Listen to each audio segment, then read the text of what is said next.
Mateo 6:33 dice: va a buscar primeramente el reino de Dios y su justicia, y las demás cosas vendrán como añadidura. ¿Qué es lo primero que tenemos que buscar? El reino de Dios y su justicia. ¿Y saben ustedes cuál es la justicia de Dios? Cristo es la justicia de Dios.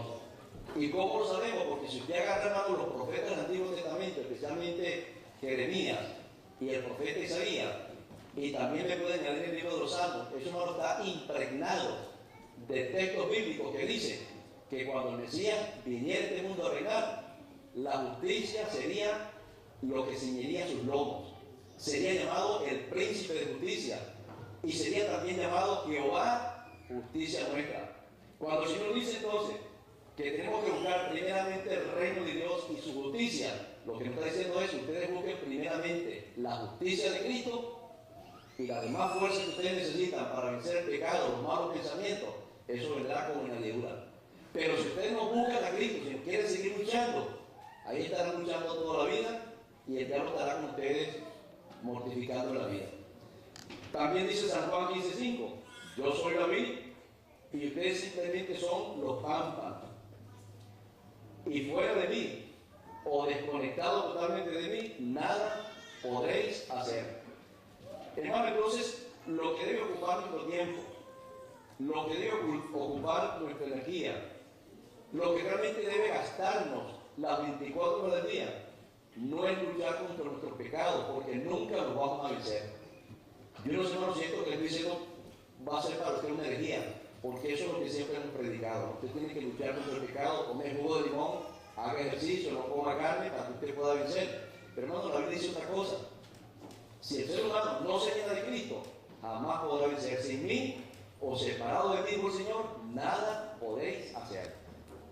Señores, nuestro desafío diario, nuestra meta es ser transformados a la imagen de Jesús. Cuando estamos inmersos en la justicia de Cristo, entonces, hermano, alabados al Señor, al fin el pecado comienza a perder su fuerza. Si estamos orando, estamos clamando al Señor y estamos orando por nuestro enemigo, hermano, ante Dios nadie tiene el descaro de odiar. Ahí se acaba todo. Porque ante la presencia de Dios el pecado se desvanece. Entonces nuestro desafío diario, nuestra meta es ser transformados a la imagen de Dios.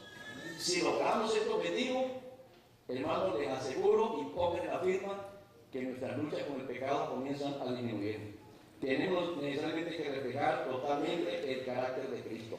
Si no reflejamos ese carácter, el pecado siempre se enseñoreará de nosotros. Voy a leer lo que dice el Camino a Cristo en la página 61.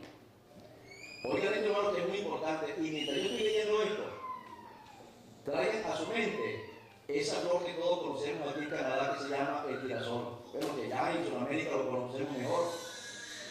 Pero esos girasolitos que hay aquí, en miniatura, algunos, hermano, nos traen una enseñanza. Miren lo que dice la profecía. Así como la flor en forma natural se vuelve hacia los brillantes rayos del sol, para que el mismo sol la ayude a perfeccionar su belleza y simetría, de la misma manera los mortales debemos mirar hacia Cristo, el sol de justicia, a fin de que la luz celestial brille sobre nosotros y nuestro carácter sea transformado totalmente a la imagen de Cristo. Hermanos, qué hermoso texto, ¿verdad? Así como las flores van girando todo el día y siguen la luz del sol y se apoderan de la luz del sol para que el mismo sol la embellezca y se desarrolle simétricamente.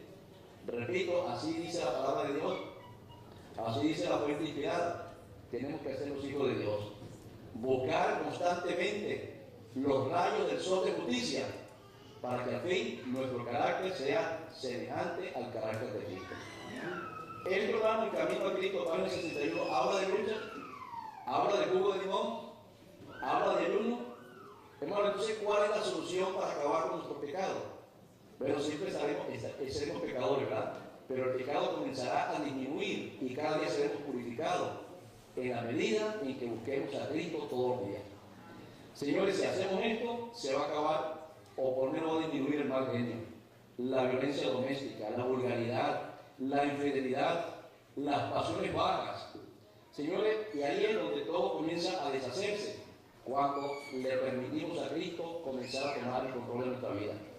Entonces, la lucha contra el pecado, la lucha contra el odio, contra los celos, contra los desórdenes en la vida sexual, contra el mal genio.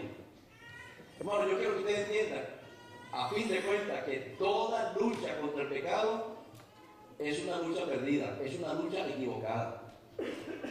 ¿Me están siguiendo, hermanos? Toda lucha contra el pecado, ¿qué tipo de lucha es? Es una lucha equivocada, ya se lo voy a demostrar con la Biblia. Todo intento que usted tenga, hermano, por vencer el pecado, es una lucha que no tiene sentido en la Biblia. ¿Y saben ustedes? Porque luchar contra el pecado es una lucha que no tiene sentido, en cierto sentido. Nuestros esfuerzos por vencer tienen que concentrarse primeramente en buscar la justicia de Cristo. Porque es el poder de Cristo el que va a deshacer el pecado. Dios, hermanos, no nos ha llamado a luchar contra el pecado ni contra los demonios. En ninguna parte el Señor nos ha llamado a luchar contra el pecado y los demonios. Si ellos se atraviesan, el Señor nos ha autorizado para que en su nombre echemos fuera demonios. Pero no es nuestro deber no estar buscando demonios. Yo sé que hay algunas iglesias que les encanta que traigan endemoniados y hasta lo avisan por la televisión. Traigan sus endemoniados, traigan sus enfermedades, que aquí se las vamos a quitar todas. Señores, pero eso es mentira. Ahora, ¿por qué nuestra lucha contra el pecado es una lucha perdida? Ese es el punto, hermano, que yo creo que les dejo a ustedes un poquito medio incómodo, ¿verdad? Yo he dicho, hermano, que la lucha contra el pecado es una lucha perdida. ¿Por qué nuestra lucha contra el pecado es una lucha perdida? En primer lugar, hermano, porque es una lucha totalmente desigual. ¿Me están escuchando? Pecar, hermanos, o luchar contra el pecado, contra los demonios, es una lucha desigual. Mira lo que dice la Biblia, Efesios 6:12. Porque no tenemos nosotros lucha contra sangre y carne, sino contra ¿quién? Contra principados, contra potestades, señores de estas tinieblas, malicias espirituales en los aires. Señores, eso es lo que dice la Escritura, es nuestro encuentro diario con potencias de los aires, de las regiones celestes. Y yo le pregunto, hermano, si usted lucha con un demonio, si usted lucha con alguien que es espiritual, ¿tiene usted alguna esperanza de ganar? ¿Tiene usted, hermano, la esperanza de poner un ojo morado a un demonio? Señores, luchar contra malicias espirituales es como luchar contra la sombra. Usted se puede perseguir su sombra todo el día y nunca le va a pegar. Mis amados, luchar contra los demonios es luchar en una forma que no tiene sentido. Porque ellos son espirituales, como dice la palabra de Dios, y nosotros somos carnales. Ahora, las cosas se simplifican. Porque si usted está luchando contra un demonio, perdón, si usted está luchando, bueno, usted es diablo que está trayendo problemas. Definitivamente. Hermano, si alguien está luchando contra malicias espirituales, usted la única forma de poder ganar es que venga un espíritu y pelee por usted. ¿No le parece? Pero ese espíritu que tiene que aparecer tiene que simpatizar con nosotros. Ese espíritu, hermano, que tiene que venir, gracias, ese espíritu que tiene que venir y luchar con nosotros, tiene, hermano, que simpatizar con nosotros y tiene que sentir el gozo. Tiene que sentir el gozo de luchar con nosotros. Es más, ese espíritu que quiere ayudarnos a nosotros tiene que sentir el deseo de ayudarnos. Y yo pregunto, hermano, ¿cuál es el espíritu en las regiones celestes, hermano? ¿Cuál es el espíritu que tiene el deseo de trabajar con nosotros, que entiende nuestras necesidades y que está dispuesto a luchar cuerpo a cuerpo en nuestro lugar? ¿Quién es? Hermano, el único es Jesucristo. ¿Y saben ustedes cuál Cristo? El Cristo resucitado. Porque, hermano, ese Cristo resucitado, Él resucitó porque estando aquí presente, no podía diluirse entre los seres humanos. Así, hermano, que el mismo Jesucristo se ha hecho presente a través del Espíritu Santo. Y por eso, hermano, yo alabo al Señor en esta mañana, porque ese Cristo que me ayuda, ese Cristo espiritual, es poderoso en batalla. Ese Cristo, hermano, es lo que usted y yo necesitamos.